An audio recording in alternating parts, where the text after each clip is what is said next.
Well, we'll be mindful of time and go ahead and get started. My name is Sarah Birch. I use she, her pronouns, and I am an Associate Director of Admissions and Recruitment for the Brown School at Washington University in St. Louis. I am so excited to be here today to introduce a few of my colleagues as well as a number of current international students at the Brown School to discuss the experiences of international students at the Brown School and at Washington University in St. Louis. Before we get started, just a couple of housekeeping items. I see folks are communicating in the chat, and that's wonderful. Please continue to introduce yourselves in the chat. And you'll also notice that there is a Q&A function at the bottom of the screen. Please feel free to utilize that to answer questions along the way, because a large portion of this is really going to be dedicated to answering your questions. So please feel free to answer those or post those, and we'll try to get to as many of them as we can. This session is being recorded, so if you are watching live, welcome. Thank you so much for being here. If you have to leave early or you're watching the recording, this will be posted later on YouTube, and we'll also share out the Zoom link recording as well. With that, I will go ahead and turn it over to the two co-hosts of this panel. First, I'll hand it over to Tammy Orahood. Let her introduce herself, and then Zizi Shu Schilling. Thank you both. Thank you, Sarah. So my name is Tammy Orahood. I am the Director of Global Programs for the Brown School. So that means I work with all of the degree programs. I work with the international students. I work with faculty who have global research and teaching. And I also work with our outgoing programs and global internships, which hopefully will be resuming soon. So very, very happy to see all of you here. Welcome. And Zizi, your turn. Hi, everyone. Welcome to this information section. My name is Zizi Shu. I use she, her, hers pronouns. I'm the current manager of global programs. And my main job is working closely with international students in terms of, student advising, event coordination, and student recruitment. I also graduated from Brown School with a Master of Social Work degree in 2020.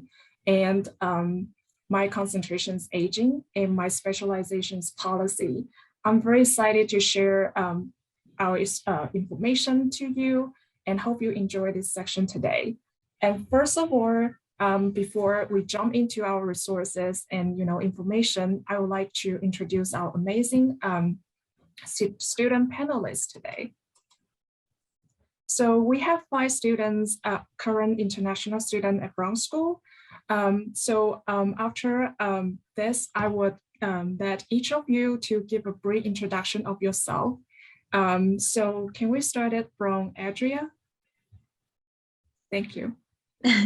Hi, everyone. My name is Andrea Heredia. I'm an MPH, Epidemiology and Biostatistics student here at the Brown School. I'm originally from Bolivia, and I use she, her, and hers pronouns. Hi, everyone. My name is Melody Frimpong Konedu. I am from Ghana as well, and I'm doing the Master of Social Work program, and I'm concentrating on mental health with a clinical social work track. Hello, everyone, and good morning from St. Louis. My name is Ali, and I am an MPH student. This is my first year, and my specialization is mental and behavioral health. And my home country is from Libya, and glad to have you all here. Thank you. Hello, I'm Felicity. I use she, her, they, them pronouns. I'm a first-year MSW student concentrating on mental health. My home country is China. I'm from Shanghai. Welcome, everyone. Hi, everyone. My name is Chen Chen. I'm from China, and I'm the first-year MSW student. My concentration is health, and my specialization is research. Thank you so much for your introduction. As you have seen, our current international students represent different, very different and diverse, cultural backgrounds and regions. And now I would like to invite Tammy to give us a briefly introduction about our diverse Brown School in international community. Thank you, Zizi, and thank you to our panelists. We are very, very honored to have students from all over the world. You can see on the screen now some of the countries where we have current and alumni students. Right now, we have 92 international students from across all 3 programs. That number is a little lower than typically because of COVID. In 2020, as you can imagine, we had students that couldn't travel. Pre-COVID, we were averaging about 100 incoming students from all 3 programs all over the world. So I suspect that will rebound. We're very, very happy to have them. So I have a question for our panelists. We're curious to know, how do you know that the Brown School was the right fit for you? Does anyone want to take that? Okay, so if I have, I'm to go first. So for me, first of all, I have been hunting for Master of Social Work programs a lot. Trust me, I would say that I know majority of schools in the US and even in Canada that offer social work programs. So when I came across Brown School, like I was comparing a lot of things, and one thing that actually made me apply to Brown School was the fact that I had a choice of concentrating in a particular field. That is the first thing that drew me, and also specializing in a particular field, because I realized social work is a very diverse discipline. And so it is very important if your course or your study actually is tailored towards one area that you feel you are interested to. And so for me, that is actually what attracted me to apply to Brown School. Yeah. Do one of our MPH students want to answer that too, from the MPH perspective? What made you land on Brown? Sure, yeah, I can go first. Basically, I'm gonna copy what Melody said, like just the specialization in epidemiology and biostatistics, just because I know that some of the classes that we take here, like basically develop your skills that are needed once you graduate. But I mean, you can get those skills in different schools, but I guess for me, the Brown School was like the emphasis, the Brown School itself, and not just for the MPH program, but also for social work and social policy, like how much they highlight equity and social justice. That was like a major selling point for me. Okay, wonderful. So the next question is really near and dear to my heart, because it's about, different cultures, different academic experiences. This is something that I study. So I am very, very interested to hear the answers from the panelists. But maybe you can share your experience studying at the Brown School and particularly what your academic and cultural experience is like, because we know that different cultures learn and are taught differently. And what is the community of international students at the Brown School like? Does Ali or Felicity or Chen want to take that one this time? Yeah, for sure. So basically, I have been here in the US for like, I think 3 months now. And I think for me, it was like a very new experience. But I think like one of the very interesting things about like Brown School is that it has this kind of very diverse like student body, like the first day I remember we had this kind of international student orientation, and I've met basically like students from all over the world. We came from different experiences, but we shared this kind of like passion and commitment, like to continue our degree. And the second thing is that Brown School offered this kind of like transdisciplinary approach where basically you are integrated with like social policy, like Master of Social Work, MPH, and so on. And there are many specializations just like cross-cutting together. So like when you register for your classes, or you are or you have these kind of group projects and so on, you meet a lot of people from different cultures. And it's just like amazing how we how you meet new friends, you meet new colleagues, and you just like try to understand their cultures. Is always like very interesting, as much as like the studying is interesting. So Yeah, that's wonderful. Yeah, I think- transdisciplinary education, very integral. Felicity, sorry. Oh, I didn't can mean to go interrupt next. you. Yeah, because I did my undergrad at WashU as well, so I did my undergraduate study in the US, so I cannot really speak for like the difference between studying in a foreign country and studying in the US, but I would say the experience at Brown School is very different, even from my undergraduate study. It's, I think at Brown School, we treat each colleague, we call our classmates colleagues, and we treat everybody as like a spring of knowledge. We're learning from our peers a lot compared to like during undergrad. It's like, oh, we listen to the lectures, we read the books, and we're not really learning from each other. But at Brown School, we put a lot of accentuation on learning from each other. And I think it's even the professors and the instructors treat students this way. The chair of mental health, his name is Ryan Lindsay, and he told me that he see each student as like a reservoir of knowledge, and he would try his best to learn from his students. And I think that's like a huge part of Brown School, is you're learning from everybody around you, because the cultural, the socioeconomic, and the experience background that everybody brings in are so diverse and different, and you can learn so much from the people around you just by like having conversation with them or having discussion in class. And I really like that about Brown School. That's great. Yeah, and I have the same feeling with Felicity, and I want to share like more personal experience about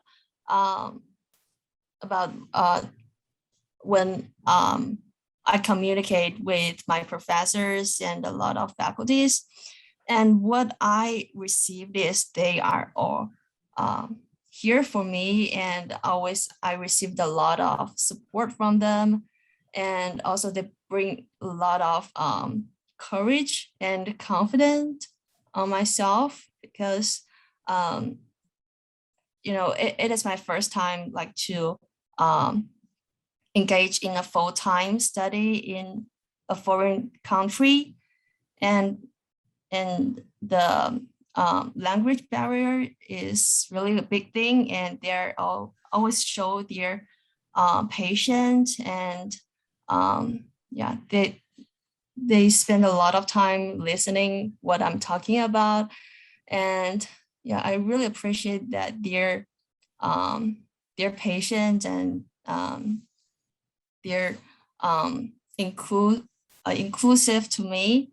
And also I want to say that our classmates, they're always nice. Like we have world class professors, and also we have world class students. That's great. Any other panelists want to join in at this point? Otherwise, we can move on. Melody, please. Okay, so for me, I just wanted to say that, I mean, that is all that the other panelists have said. But for me, it feels like being in the Brown School, I get to experience the whole world in under one umbrella, because you are having different people. Sometimes in class, we get to share different examples that are in people's country and you haven't even heard before. And I think it all contributes to our intellectual capacity, because you haven't been to the country before, but here lies someone from that country telling you what is going on in their country. So that alone is a plus. And apart from that, so I feel that the professors or the lectures that we have are so supportive. They are open to ideas, they are open to contributions, they are open to, I mean, whatever idea or any experience that anyone wants to share, if only it is related to whatever thing that we are discussing. And apart from that diversity aspect, I think that Brown School also has series of student groups from different cultures. For example, I'm from Ghana, and there's the Black Students Union there. I know they have Indian chapter, like an Indian group as well. They also have like China group. Like, it's a whole lot of things. And just last week, there was an Indian event on campus, and it was surprising that even though it was an Indian event, Ghanaians were there, like everyone was there, you know. So it is not only in the classroom that we have that, even outside school, or even with extracurricular activities, you find that diversity there. Thank you. That's a wonderful segue, Melody, because we're actually going to move into resources and culture. So you were referencing the Diwali event that we had last year. But yeah, if I don't think I can advance the slide. Can you advance the slide for us, Zitzi? And we're going to talk about some of the resources and then some of the groups and cultural events. So we have a dedicated office, Global Programs Office, to support international students. So every year we offer resource sessions that are very practical, where we bring in speakers. So, you know, this year we've done one on maneuvering healthcare, which is pretty complicated in the United States. We had one working with the police. We had one with career services, practicum searching and resume building. We had one with OISS, which is our Office for International Students and Scholars, on working in the US. We'll do one in the spring on how to get a car and license. So those are very specific and practical sessions for international students. But then we've done lots of other types of programming, including alumni and current student panels. There's opportunities to engage with faculty. We call it Global Table. And pre-COVID, we would offer lunch and hear about the faculty's research. There's many different types of mentoring programs, peer mentoring, and also faculty mentoring. We also have a graduate center on campus that is located in our student union. It's called the Lieberman Graduate Center. That's for all graduate students across campus. And then we have mental health services specifically for international students, including we have some pop-up type things. We have counselors who speak like Spanish or Mandarin. We realize that not only is the transition very different, but also mental health is handled differently in the United States than in your country. So we do have specific supports for international students around mental health. And then, if you can advance, Tsitsi. So I did want to introduce our Office for International Students and Scholars. They also have quite a bit of programming themselves, and all students will have a OISS advisor who will help with their immigration advising. CPT and OPT is work authorization while you're in school and after school. If you have questions about employment or taxes, that's the office to do that. And then, of course, they have many academic and social events too that they will do throughout the year. Okay. And then through the Brown School and across campus, we also have some specific English language supports if English language is your second language. We have a really wonderful communication lab that's located right here in the Brown School, and Pete Coogan runs that. He's been working here a long time. He knows the curriculum. He has templates for the assignments. He works individually with students on any type of written or oral communication or presentation. We also have a university-wide writing center. So if Pete's busy and he does book up quickly, you can go to them. We have an alum of the Brown School who works at the Writing Center. We also offer students a free English language class. So actually, once you're admitted to the Brown School, you'll be tested. And then if you are recommended to go into this class, it's a 2-credit class that meets on Fridays the first semester, but it's entirely free. Doesn't count as a class towards graduation, but it's support and it's designed specifically for the curriculum in the Brown School. So professional communication, how the practice component of the Brown School, because all 3 programs have a practicum or internship component. So it's a very useful, very relevant class. And then if you just want to practice some more in a more informal setting, you have the English Corner, which is run through OISS. So these are some pictures here of the Writing Center on campus. And then, as we've already mentioned some of these, but we do offer cultural events throughout the university and specifically in the Brown School. So there's a Global Friends program, which is run by OISS that matches students with families in the community. So you can go to their house for dinner or, do cultural things around St. Louis. St. Louis is a wonderful city to visit. There's lots of great things to see. And I always encourage students to get off campus and engage with the city itself. We also offer a cultural showcase. This is the longest running student-led event at the Brown School, well over 25 years. And it's an amazing event that showcases the diversity of the Brown School, and students perform and they talk about their culture, and we learn about it. We have tables and food. Last year we did it virtually. I'm really hoping we'll be able to go back to doing this in person. Then there's some other things going on campus, like Carnival happens in the spring. The Edison Theater has multiple cultural events. We mentioned the Diwali event. We've done iftar dinners for students that are participating in Ramadan. And then November, in fact, this week is International Education Week. And so we have in the past been able to do an International Student Recognition Day. So those are just some examples of some of the things.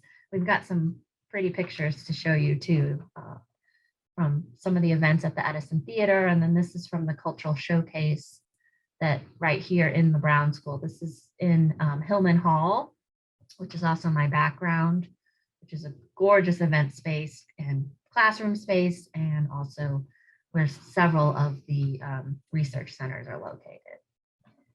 So do we have students? Let's see. Unfortunately, many of our students haven't been able to participate in some of these because of COVID. We're really just opening up this fall now that we have a vaccination requirement. So I'm hoping that these will really re-engage and students will be able to do these in-person events. We also have student groups, and Titi's going to take this one over. Thank you so much, Tammy, for this valuable information and resources. So as you have seen, we have such a diverse, Brown School and also WashU community. And also we have different sort of like student supporting group to represent different cultures, different regions, and try to, just build up a really inclusive and diverse community to support them and to represent them, and just share their voices and host some culture events, and also advocate for each very different community. So at Brown School, I just list some of the current student groups, and there are definitely more. And I attached the link here, and then you are welcome to use that link to explore more student group information. For example, in Brown School, we have International Student Association. I used to be one of the co-chair of this student group, and then we successfully host the culture showcase, work with Tammy and the Global Program Office, and we also initiate the International Student Recognition Day, so that we can, share our stories as an international student. We, try to host some events, try to bring students together and provide some lunch, breakfast, and just try to foster this international culture, because we really value each student story, and we really value student and talents from other countries, and just make it more inclusive and diverse. Now, this is pretty much what I have for the student group, and you're welcome to use the link, as I said before, to explore more student groups. Now, I would like to invite our student panelists to ask some questions we have collected before this event, and also we will go back to the Q&A section after we finish these questions. So first of all, we talk a lot about our resources and information and services, and there are some more resources and information that students are interested in. So first of all is that the employment. I know that a lot of students coming in the US, they want to receive an education, but also seeking for the practicum or internship or employment opportunities. So I just would like to ask our current student panelists, have you ever had any part-time opportunities while you are still a student? How do you look for your part-time job opportunities or maybe internship? And you're welcome to share some of your experiences. Anyone would like to start first? Okay, I can go. Okay, good. Yeah, I can go first. So I was a biology major in undergrad. So like most of my background is in quantitative data analysis. So whenever I was thinking about getting a part-time job here at the Brown School, for me, it was more getting that qualitative data analysis experience. And once you're admitted to the Brown School, there are like several resources that they will send you on an email. And one of them includes a link to the website that gives you a list of all the part-time job opportunities that you will have for the following semester. And that gets updated every month or so. So like you might want to go back every other week to just like see what's available. But basically, yes, like think about like what kind of skills you want to gain while you're at the Brown School, including like your classes, but at the same time, what else you can get outside of the classroom. And also plan ahead of time because a lot of people are looking for like job opportunities on campus. So like just plan ahead. Yeah. Okay, so for me, I so far since there's this website that or it's a student resource that Brown School has. It is called Simplicity. So Simplicity is really a great tool. Where a lot of opportunities, job postings are posted there, like every day, every time, apart from internships, like jobs in St. Louis are posted there, jobs in everywhere. Like it's a very updated platform that Brown School has that they are always posting information there. And trust me, right now, even if you go there, there are tons of jobs there that you can apply for and internships. And one thing too is that there's this student resource that we call student engagement. They give weekly update of job opportunities that they've posted, aside posting it on Simplicity. It's like sort of reports, like every week they give update on jobs that whose deadline are closed, like jobs that you are really interested in. So this has been very helpful for me to, when I came, I also wanted to, I've been working with like young students, high school students while I was in Ghana and even when I traveled as well. So I was looking for an opportunity to continue to do that. I was really interested in more like community engagement stuff. Yeah. So I got a part-time job and here in Washington University, and I applied. It was through, I didn't even know about it. It was through this newsletters and the announcement that they sent via email, and I found out about it. Yeah, and I applied. I went through the interview and I got it. So with that aspect, I think that if you're really, I don't, finding a job on campus personally for me, I don't think it's really difficult. And I've also had friends who have shared experience where they've even worked to the centers to ask them, we are looking for this opportunity. They're like, yeah, we have this, you can come, and then you apply. So those things have been very helpful because, and sometimes these informations are a lot, the pieces of information is a lot. So you can do that by going through the center straight away, or you can also apply through the Simplicity portal, or you can apply through the newsletters and the weekly update that they send us. Yeah. So that is how I got my part-time job. And I think for a lot of students here have part-time jobs, so it is not really difficult. And sometimes even professors recommend those opportunities. Some professors may have research projects that they may need students on board. Those ones are also available. Yeah. I just want to add to my colleagues, basically like they covered everything, but like it's true, like Simplicity is a very, very like good source to just like look for new postings and so on. And also like, I mean, once you are in the Brown School, there's like the Brown Career Service like organized this part-time job fair, which basically like each center inside the WashU comes like present their programs, and we are looking for 3, 4 assistants and so on. But my advice, like basically, if you are interested in a specific like specialization, like for me, like I'm interested in mental and behavioral health, I mean, if you are working with a professor in your classes, or you are like already have this idea about the works of a specific professor or a specific center in the university, upon arrival, just email them.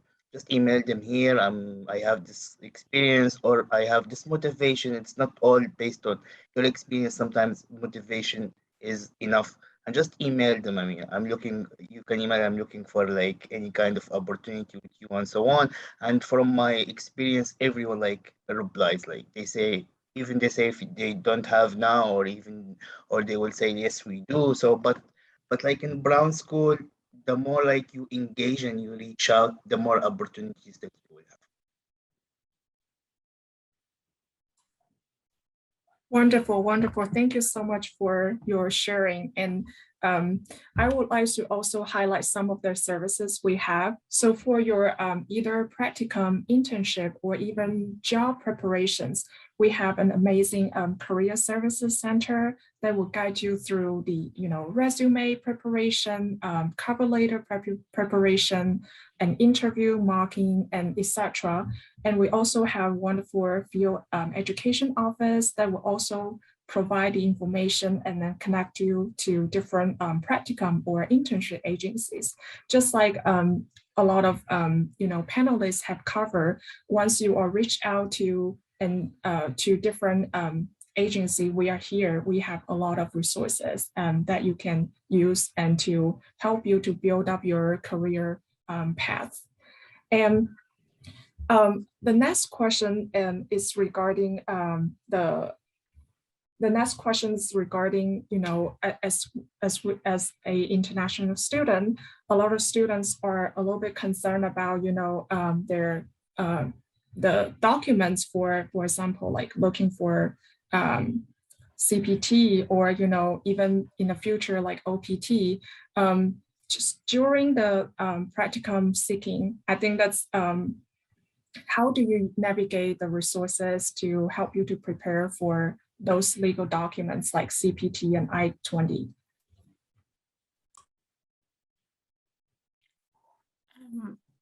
For me, okay, so right now I'm in my phase of seeking for practicum and all that, and trust me, it's been amazing.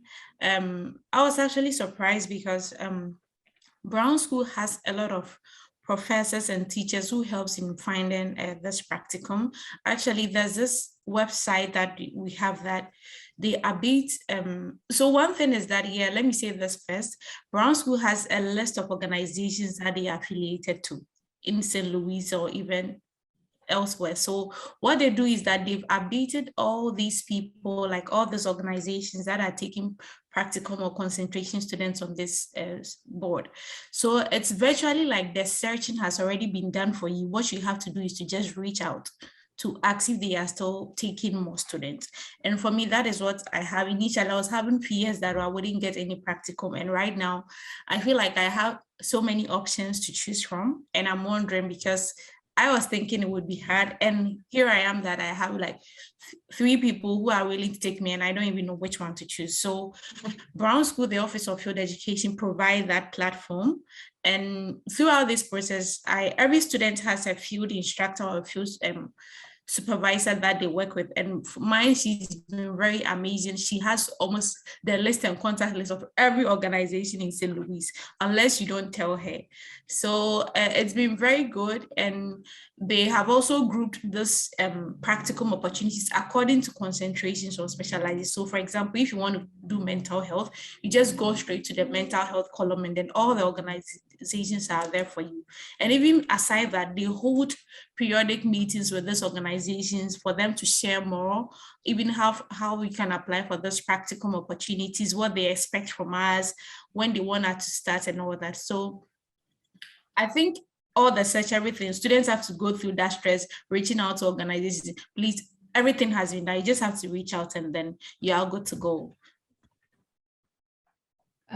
So specifically speaking from an international student's perspective, I don't think like the organizations that I've been interviewed with, none of them has been rejecting me because of my status as an international student.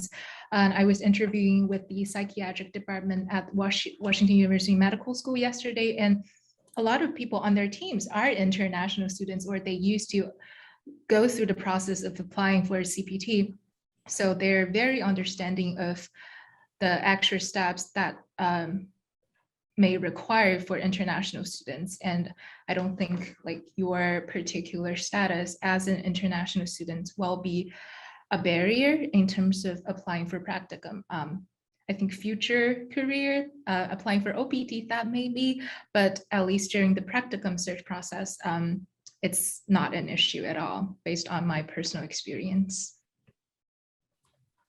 Thank you both for, oh, sorry, go ahead, please. Yeah, I want to add some in searching for practicum and interviewing with practicum supervisors. So my personal experience is those supervisors only cares about how they could offer you, like what do you want to get from them, like what do you want to learn, and what do you want to do in the future. And compared to what you can give them, they care more about your career development and your willing. Thank you all for answering these questions. You might be a little bit nervous, as an international student, but just like our panelists have mentioned, we have different support system. And also I want to highlight the OISS, the Office for International Student Scholar, like Tammy mentioned before. So each student will be assigned with an advisor to guide you through these like legal documents and visa status preparation and etc. So just want to let you know that we are here, and then we have a lot of valuable resources. And another question is that a lot of students, they want to look for the housing before their arrival to the US. Could you please share some of the your experiences, how to look for housing? What resources from the school you use to help you to find a place successfully? Thank you. Okay. Just go ahead. Okay. So I can speak from my experience. Basically, like housing was a major problem for me, to be honest. But like the thing is that all ISS were very supportive, like when I reach out to them and they thought like I might have like some trouble in housing, and they actually like recommended some like services that I can reach out to. One of these services is called the apartment referral service, which is basically like you will find many other students like graduate, postgraduate, undergrad, and so on and so on. And they are basically like looking for a roommate, or like looking for or they are looking for a sublease and so on. And we have also like quadrangle as well, quadrangle housing, which is like related to WashU. But like my advice is that regarding housing, you need to start early, which is basically one of the most important like steps that you need to do. Thank you, Ali. Anyone else want to share their experience? Okay, so for me, one resource that that I would say is that immediately we get admitted, Brown School creates this Facebook page for all admitted students. And in this Facebook page, you find like you get to meet like everybody who is in your school. You also get to know people who are already in St. Louis and those who are not. So for me, when I joined this Facebook page, there are people who were also here and they wanted roommates like Ali shared, and then so I reached out at first, and then I'm like, okay, I'm also looking for a room. We can do this, or you can do that. One thing that I also do, so at there we formed that friendship, and then those who were here started looking for the room. Then the other thing too was that we have this Brown School. Is it WashU? Yeah, it's called quadrangle housing, and it's like a real estate agent. I don't know how to describe, but they virtually give out rooms for students. Like if you want to live on campus, they manage housing in and around campus. So this quadrangle housing, they have a lot of like different rooms, they have studios, they have shared apartment. If you are coming with a family, they also have that kind of apartment that if you want to go to, yeah. So these are some of the places or areas that I got my information to.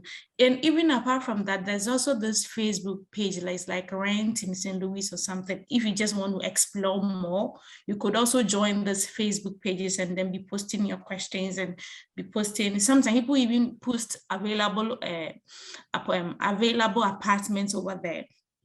And then through that, you can get a place, you can get, a place to which you think will be comfortable for you. And some of them even offer, they may want you to have a look, they can do Zoom meeting for you to check the place if you are comfortable with and all that.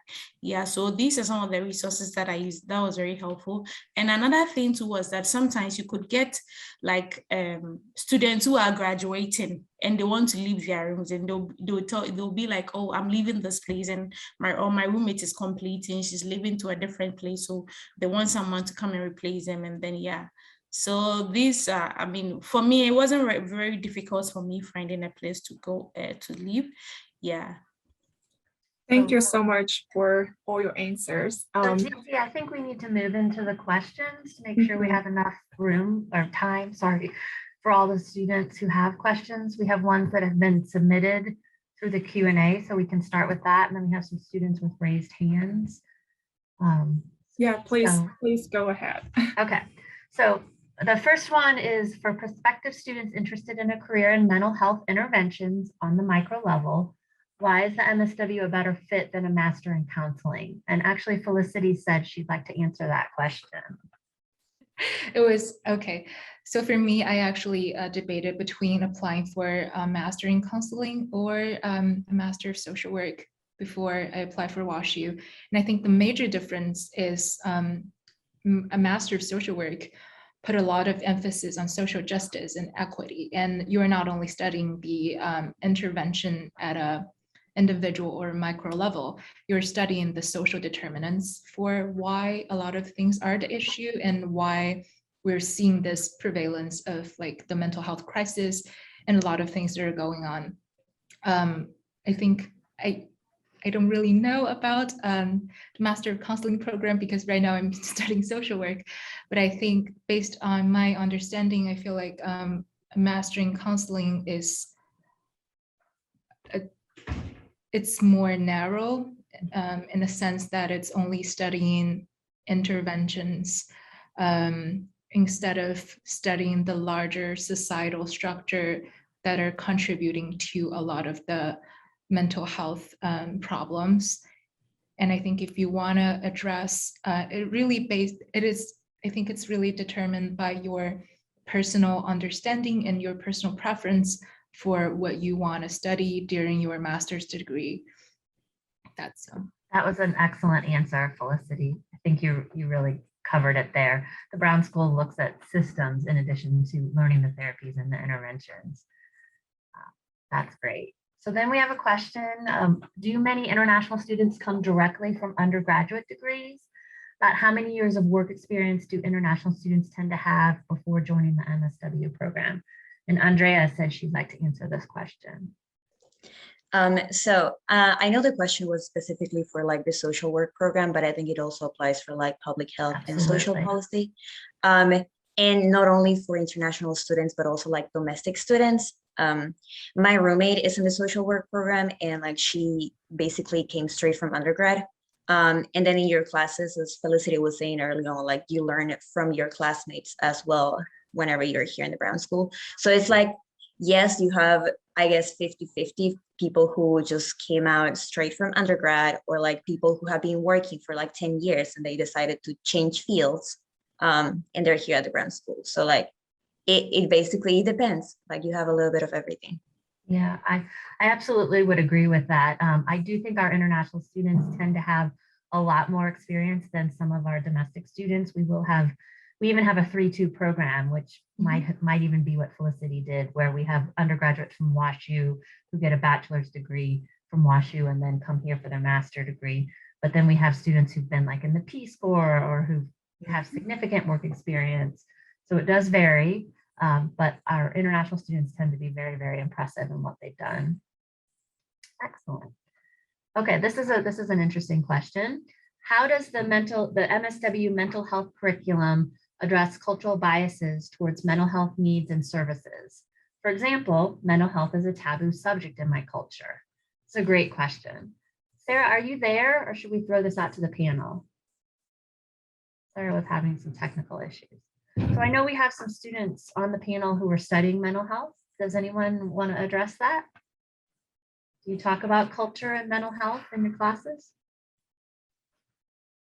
I know that I am not in a MSW like basically MBH, but let's say that. So basically, in my first specialization class about mental health, we have this kind of emphasis about the cultural role in mental health. I do understand that like mental health is taboo basically in a lot of countries in the global south, including my country as well. But like when we discuss mental health here in the Brown School, we always like discuss it from not from that clinical narrow side, like disease, treatment and so on. No, we discussed like mental health from like a societal like level. And we always put into consideration that mental health in itself is like a multifactorial issue. And I think like stigma, mental illness being a taboo, lack of accessibility for mental health services and so on and so on. It's always like a topic that we discuss here in the Brown School, either in MBH programs or in MSW as well. Yeah, I agree with Ali on that. I feel like the addressing of mental health being a taboo in a lot of cultures, it's not, it can be part of a course. I know some of my classmates were taking this course called Global Mental Health, which I think specifically addresses the taboo and how different cultures view and treat mental health differently. But I think the whole mental health being a taboo and the cultural determinants of mental health issue is like weaved into the foundation courses. A lot of the case studies that we did during our human behavior course, or the practice one, which is the intro level practice course for social workers, a lot of the case studies are about clients who are from very diverse cultural background. So we definitely learn and we are equipped to address some of the sensitive topics that are derived from the combination of culture and mental health.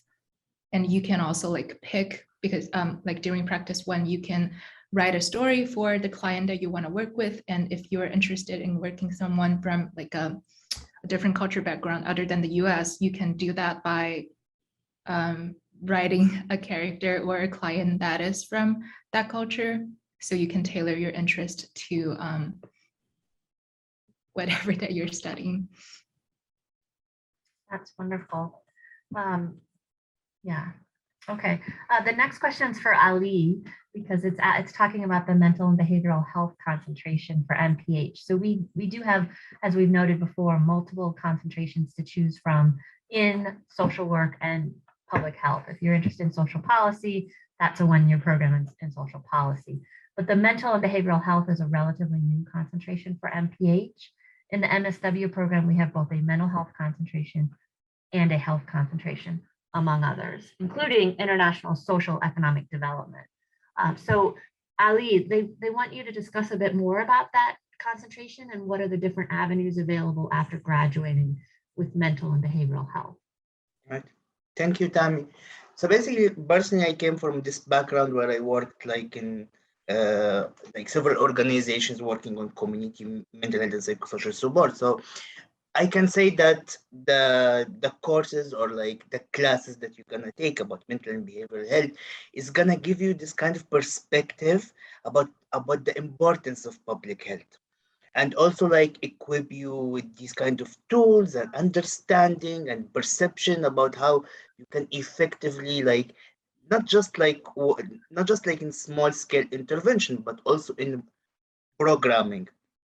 And I think that one of the available like opportunities after graduation is always like this research about like mental health in itself. I think like the chair of our specialization, she's already a specialist in psychiatric epidemiology, Dr. Alexis Duncan.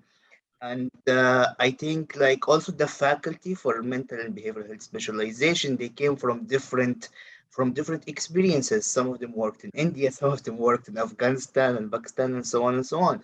So I think that the opportunities is very vast, and I think that you have from like working with international organizations, returning back to your home country and working with the Center for Disease Control for non-communicable diseases like mental health disorders and so on. Also, like working on like a local organization level. Also working like in policies and so on, especially in the global south where mental health is still a taboo, and we need a lot of advocacy regarding mental illness and accessibility for treatment for people who have like mental disorder. So it is a new specialization, but still the opportunities. I mean, like it's we do have a lot of opportunities. Thank you, Ali. Very, very helpful. So we have a question about the application process. It was specifically about preparing for SOFAs, which is the system for MPH students. But I think we can broaden that a little bit, and maybe you could talk, some of the panelists can talk about the application process itself, and how you prepared it and what that was like. Does anyone have any advice on the application process for the Brown School? Okay, so for the application process, I'm talking about this from the social work perspective. I'll say that for me, it wasn't difficult for me. You have to write personal statements and social problem that you think you are interested in and you need to address, and this is on the website that you can find out about it. So I think that before you do so, you should be very abreast with the information on what you actually want to write on, because the Brown School is coming to prepare you academically and scholarly, so you cannot just write any essay just like that without probably supporting it with existing data or something.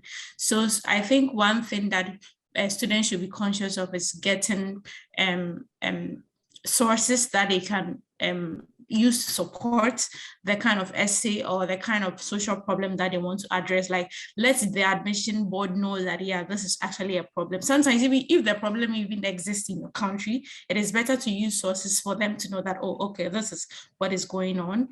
And then also one thing, I think that you also need time to prepare for your admission, your application. You cannot just get up one day that you want to just apply and then submit, because at the end of the day, you want to put in a very quality application, which will be a top notch, or which will make you competitive for you to be selected. So you need that time to apply. And one thing that I also want to talk to about is if you're applying as a public health. I know that with the public health, you have to go through, if you are coming from outside the United States, you have to go through WES evaluation of your transcript or whatsoever, where they have to evaluate your transcript for them to see whether it corresponds or it's same thing to like what is being taught in the US. And that thing takes really like a lot of time. And during this COVID era, I even expect that it may take more time. So if you have to go through the process or the SOFAs as an international student, you have to really start early. I'd say that at least 6 months or even 8 months, even I would say that 1 year's time, because right now, because of the COVID, like a lot of things tends to delay. So these are some of the things that you can prepare to.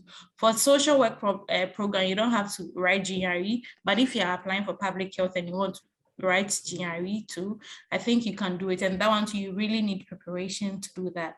So, and you also have to get your recommenders, because Brown School requires you to get people to recommend you or to speak of your academic prowess. So you have to also be prepared for that, that you get people to give you recommendation letters when you start your admission. Yeah, so that's what I can say about it.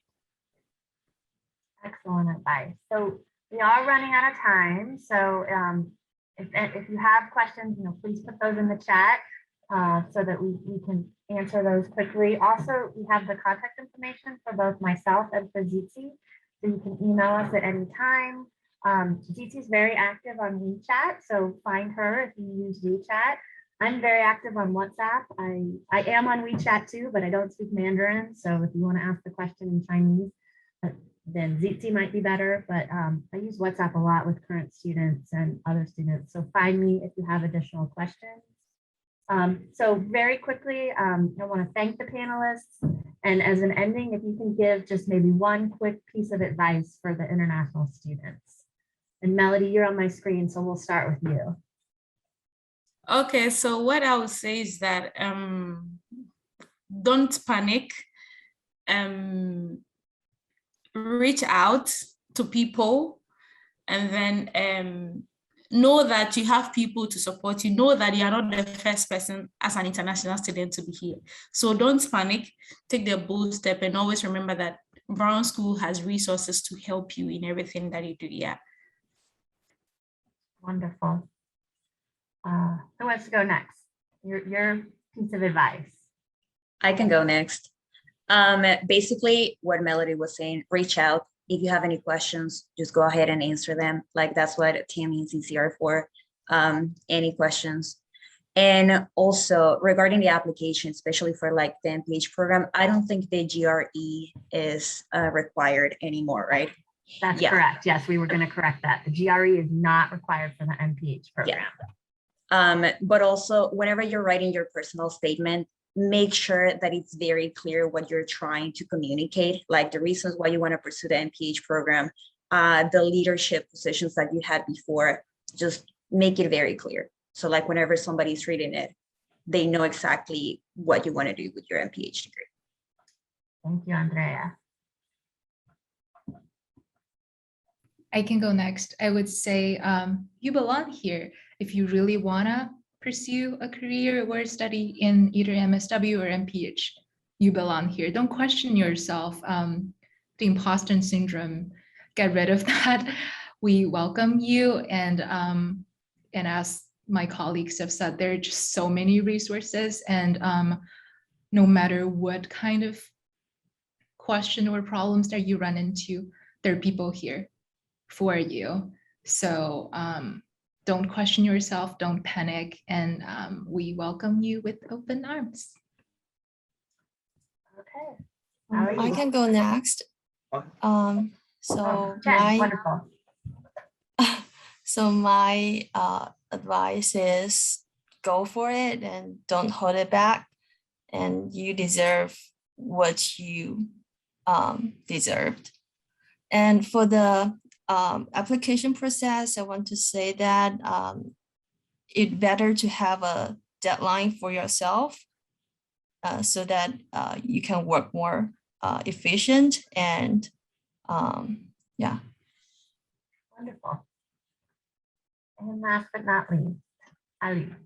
I just want to say that you might feel overwhelmed the first semester, but don't question yourself, trust yourself, trust your capability, trust your abilities, and remember that you are bringing your own country, your own experience here to the Brown School, which like what makes the Brown School great and suitable for you. And besides, everyone's here to support you. Everyone, from students, from professors, from OISS, and also in the global health program. So don't trust yourself. Don't trust yourself. Don't question yourself. And if you felt overwhelmed, everyone is here to support you. I just have a quick note. I just put down a link in the chat function. So if you want to connect to either a current student or a recruitment specialist at our Brown Admissions and Recruitment Office, you can click into that link and fill out this form. And if you specifically want to talk to an international student or maybe one of our panelists, you can I can specify in the form, and we will try our best to connect you with somebody, either share your cultural background, your ethnic background, or whichever area that you're interested in.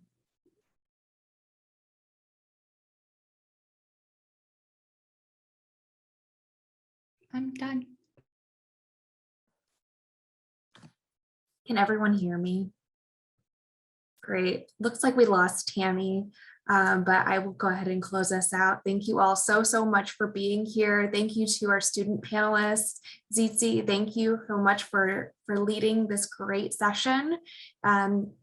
Hope you have a wonderful rest of the day, and we look forward to seeing your application come through.